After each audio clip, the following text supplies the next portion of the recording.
nga ba ang kahalagahang naidudulot ng pagtatanim ng puno? Ako nga pala si Ayeza Buno, ang CLP member mula sa Paaralang Tanawan City Integrated High School. Ang pagtatanim ng puno o halaman ay may magandang naidudulot hindi lamang sa ating mga tao, ngunit gayon din sa mga hayop at sa ating kapaligiran. Bukod sa nagpapaganda ito sa ating kapaligiran, ang mga puno at halaman ay nakakatulong din sa ating mga kalusugan. Ito ay nakapagbibigay sa atin ng sariwa at malinis na hangin. Ang mga ito ay nakakapag-produce rin ng oxygen na kinakailangan natin para mabuhay. Maaari rin natin itong mapagkukunan ng mga pagkain at materyales upang makagawa ng mga bagay. Ilan sa mga halimbawa nito ay ang mga papel, furnitures, gayon din ang mga structures katulad ng bahay.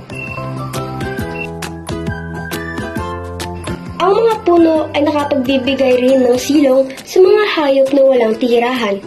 Ang mga ito rin ay nakapagbibigay proteksyon sa mga bahay, lalo na kung malakas ang hangin at may bagyo. Napipigilan rin ng mga puno ang matinding pagbaha at pagguho ng lupa. Ngayong alam na natin ang mga kahalagahang naidudulot ng pagtatanim ng puno, inaaniniyahan ko ang lahat na makibahagi sa pagtatanim ng mga puno sa ating kapaligiran.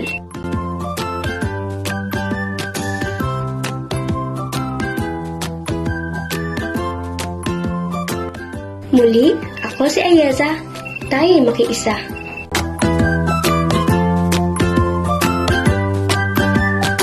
Ano-ano nga bang kahalagahang maidudulot sa pagtatanim ng puno? Ako nga pala si Vincel Bertibrohan, CLP member sa Paaralan TCIHS. Narito ako upang sabihin sa inyo ang mga dahilan kung bakit mahalaga ang magtanim. Una, nakapagbibigay ito sa atin ng sariwang hangin. Pangalawa, maaari ka makapagpahinga sa ilalim nito dahil ito ay nagbibigay ng dilim. Pangatlo, sinisip-sip nito ang tubig upang maiwasan ang pagbaha. Apat, makakakuha ka dito ng pagkain tulad ng gulay, prutas na makabubuti sa ating kalusugan.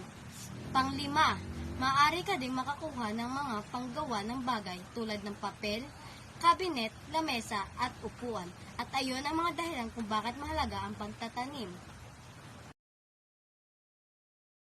Ano-ano nga bang kahalagahan ang maiitutulot sa pagtatanim ng puno? Ako nga pala si Hazeldine Manakop, CLP member sa Paaralang Tanawan City Integrated High School. Narito ako upang sabihin sa inyo ang mga dahilan kung bakit mahalaga ang pagtatanim ng puno.